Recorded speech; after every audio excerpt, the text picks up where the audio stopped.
মাজত বাকী আছে মাত্ৰ কেইটামান দিন আৰু কেইটামান দিনৰ পিছতেই ৰাজ্যত অনুষ্ঠিত হ'ব নিৰ্বাচন আৰু নিৰ্বাচনক লৈ এক বিশেষ খবৰ আহি পৰিছে এই মুহূৰ্তত আৰু নিৰ্বাচন আয়োগৰ ফালৰ পৰা দিয়া হৈছে এই কঠোৰ নিয়ম নিৰ্বাচনত কোনো ব্যক্তিয়ে বা নিৰ্বাচনত কোনো দলে আক্ৰমণ কৰিব নোৱাৰিব ব্যক্তিগত আক্ৰমণ কৰিব নোৱাৰিব অৰ্থাৎ নিৰ্বাচনত ব্যক্তিগত আক্ৰমণৰ ক্ষেত্ৰত নিৰ্বাচন আয়োগ কঠোৰ হৈছে ৰাজনৈতিক নেতাসকলক ব্যক্তিগত অভিযোগ আৰু মন্তব্য নকৰিবলৈ আহ্বান জনাইছে নিৰ্বাচন আয়োগে আৰু তাৰ বাবে কঠোৰ হৈছে নিৰ্বাচন আয়োগ ব্যক্তিগত অভিযোগ আৰু মন্তব্য কৰা নেতাৰ সন্ধান তীব্ৰতৰ আৰু ইয়াৰ বাবে নিৰ্দেশনাও জাৰি কৰিছে নিৰ্বাচন আয়োগে ৰাজ্যত মনোনয়ন প্ৰক্ৰিয়া তীব্ৰতৰ হোৱাৰ লগে লগে ৰাজনীতিবিদৰ বিৰুদ্ধে ব্যক্তিগত আক্ৰমণ আৰু অভিযোগৰ প্ৰক্ৰিয়াও তীব্ৰ হৈ পৰে আৰু সেয়েহে নিৰ্বাচনত কোনো ব্যক্তিৰ হৈ ব্যক্তিগত আক্ৰমণ কৰিব নোৱাৰিব আৰু এনেধৰণে মন্তব্য কৰিছে নিৰ্বাচন আয়োগে লগতে ছ'চিয়েল মিডিয়াত উৰা বাতৰি প্ৰচাৰক লৈও সতৰ্ক হৈছে নিৰ্বাচন আয়োগ কোনেও যাতে ছ'চিয়েল মিডিয়াত উৰা বাতৰি প্ৰচাৰ কৰিব নোৱাৰে আৰু যদি কোনোৱে নিৰ্বাচন আয়োগকো আওকাণ কৰি ছ'চিয়েল মিডিয়াত কোনো উৰা বাতৰি প্ৰচাৰ কৰে তেনেহ'লে সেই ব্যক্তিজনৰ বিৰুদ্ধে বিহিত ব্যৱস্থা ল'ব নিৰ্বাচন আয়োগে ৰাজ্যিক কৰ্মচাৰীসকললৈ এক গুৰুত্বপূৰ্ণ খবৰ কিয়নো এপ্ৰিল মাহতে লাভ কৰিব মাৰ্চ মাহৰ দৰমহা আমি আপোনালোকক জনাই আছোঁ ৰাজ্যিক কৰ্মচাৰীসকলৰ বাবে এটা ভাল খবৰ এপ্ৰিল মাহত লাভ কৰিব মাৰ্চ মাহৰ দৰমহা 8 এপ্ৰিলত ৰাজ্য চৰকাৰৰ কৰ্মচাৰীয়ে লাভ কৰিব তেওঁলোকৰ দৰমহা আনহাতে পেঞ্চনাৰসকলেও লাভ কৰিব 8 এপ্ৰিলত পেঞ্চন 2 এপ্ৰিলৰ পৰা বিল প্ৰস্তুত কৰা হৈ আছে 2 এপ্ৰিলৰ পৰা বিল প্ৰস্তুত কৰি আছে আৰু 5 এপ্ৰিলত সন্নিৱিষ্ট কোষাগাৰত দাখিল কৰিব লাগিব বিলসমূহ তাৰপিছতেই 8 এপ্ৰিলত লাভ কৰিব চৰকাৰী কৰ্মচাৰীসকলে দৰমহা ৰাজ্য চৰকাৰৰ বিত্ত বিভাগৰ তৰফৰ পৰা জাৰি কৰা হৈছে এই নিৰ্দেশনা আৰু ৰাজ্যিক কৰ্মচাৰীসকলৰ বাবে এইটো এটা ভাল খবৰ 8 তাৰিখে লাভ কৰিব তেওঁলোকৰ দৰমহা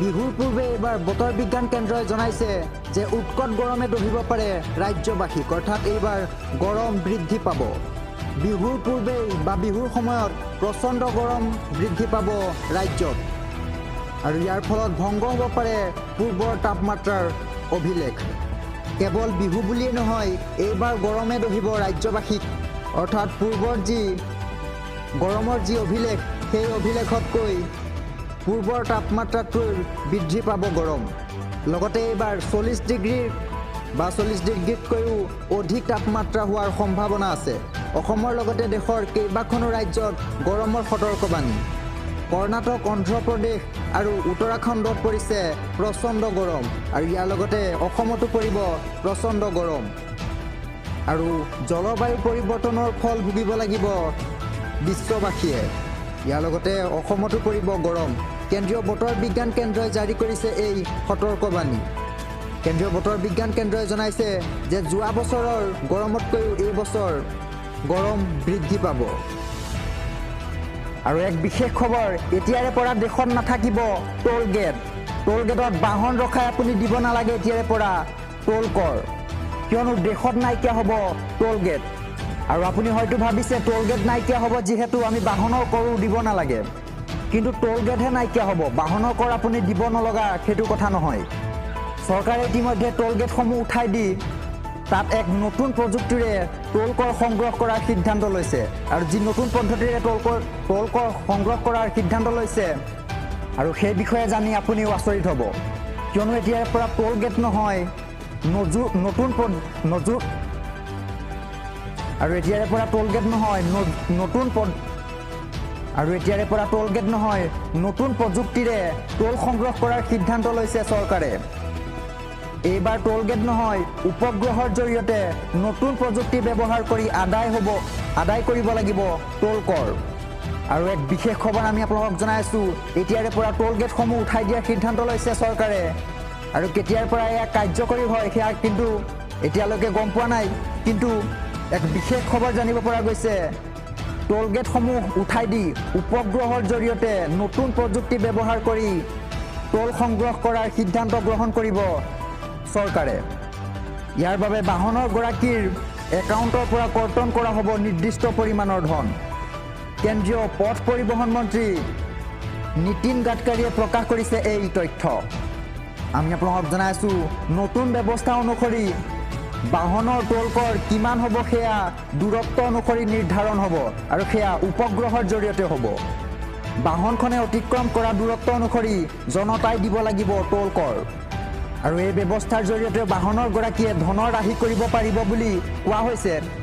কিন্তু প্ৰকৃতাৰ্থত চাবলৈ গ'লে বাহনৰ গৰাকীয়ে ধনৰ ৰাহি কৰাৰ বিপৰীতে বাহনৰ গৰাকীয়ে অধিক ধন ভৰাৰহে সম্ভাৱনা আছে।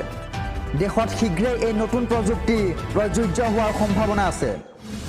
আৰু আমি আপোনালোকক জনাইছোঁ, ৰাজ্যৰ লগতে দেশত নাথাকিব টোল গেট আৰু টোল গেটত বাহন ৰখাই এতিয়াৰে পৰা আপুনি দিব নালাগে টোল কৰ।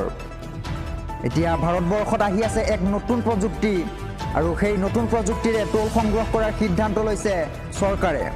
আৰু এই প্ৰযুক্তি হৈছে ছেটেলাইটৰ জৰিয়তে নতুন প্ৰযুক্তি ব্যৱহাৰ কৰিব আৰু তাৰ পিছতেই সেই উপগ্ৰহৰ জৰিয়তে সংগ্ৰহ কৰিব টোল কৰ। ইয়াৰ বাবে বাহনৰ গৰাকীয়ে একাউণ্টৰ পৰা কৰ্তন কৰিব, অৰ্থাৎ বাহনৰ গৰাকীৰ একাউণ্টৰ পৰা কৰ্তন হ'ব নিৰ্দিষ্ট পৰিমাণৰ কৰ। আৰু এই বিষয়ে ইতিমধ্যে জানিবলৈ দিছে কেন্দ্ৰীয় পথ পৰিবহণ মন্ত্ৰী নীতিন গাডকাৰীয়ে। আৰু নীতিন গাডকাৰীয়ে প্ৰকাশ কৰিছে এই তথ্য। আৰু নতুন ব্যৱস্থা অনুসৰি বাহনৰ টোল কৰ কিমান হ'ব সেয়া দূৰত্ব অনুসৰি নিৰ্ধাৰণ কৰা হ'ব। এই ব্যৱস্থাত ছেটেলাইটে নিৰীক্ষণ কৰি থাকিব আপুনি আপোনাৰ বাহনখন কিমান চলাইছে। ছেটেলাইটৰ জৰিয়তে নিৰীক্ষণ হ'ব আপোনাৰ বাহন আৰু আপুনি আপোনাৰ বাহনখন যিমান চলায় সেই অনুসৰি আপোনাৰ বাহনখনে অতিক্ৰম কৰা দূৰত্ব অনুসৰি এতিয়াৰে পৰা আপুনি দিব লাগিব টোল কৰ। এতিয়াৰে পৰা টোল গেট নাথাকিব আৰু ছেটেলাইটৰ জৰিয়তে নিৰীক্ষণ কৰা হ'ব টোল কৰ। লগতে দেশত শীঘ্ৰেই এই নতুন প্ৰযুক্তি প্ৰযোজ্য হোৱাৰ সম্ভাৱনা আছে। এক বিশেষ খবৰ, মুছলমানসকললৈ মুখ্যমন্ত্ৰী ডক্টৰ হিমন্ত বিশ্ব শৰ্মাৰ 6টাকৈ নতুন নিয়ম। আৰু এই নিয়ম প্ৰত্যেকজন মুছলমান তথা প্ৰত্যেকজন মিয়া মুছলমানলৈ মুখ্যমন্ত্ৰীৰ এই 6টাকৈ নিৰ্দেশনা। আৰু এই নিয়ম মানি চলাৰ আহ্বান মুখ্যমন্ত্ৰী ডক্টৰ হিমন্ত বিশ্ব শৰ্মাৰ। মিয়া মুছলমানসকলক 6টাকৈ নিয়ম বান্ধি দিলে মুখ্যমন্ত্ৰী হিমন্ত বিশ্ব শৰ্মাই। মাদ্ৰাছাৰ পৰা বিবাহলৈ 6টাকৈ নিয়ম বান্ধি দিছে মুখ্যমন্ত্ৰীগৰাকীয়ে। খিলঞ্জীয়া হ'বলৈ মিয়াসকলে মানিব লাগিব এই নতুন নিয়ম। আৰু সেই নিয়মত আছে, মুছলমান অভিভাৱকসকললৈ দিয়া হৈছে এই নিয়ম, 11-12 বছৰত কোনো ছোৱালীক বিয়া দিব নোৱাৰিব মুছলমান ব্যক্তিসকলে। লগতে বিয়া হ'ব নোৱাৰিব 11-12 বছৰীয়া ছোৱালী। আৰু ইয়াৰ লগতে কোনো মুছলমান শিক্ষাৰ্থীক পঢ়াব নোৱাৰিব মাদ্ৰাছাত। ইয়াৰ লগতে পৈতৃক সম্পত্তি কইনা সন্তানকো অধিকাৰ দিব লাগিব মুছলমান ব্যক্তিসকলে। ল'ৰাৰ সমানেই ছোৱালীসকলকো সমান অধিকাৰ দিব লাগিব মুছলমান ব্যক্তিসকলে।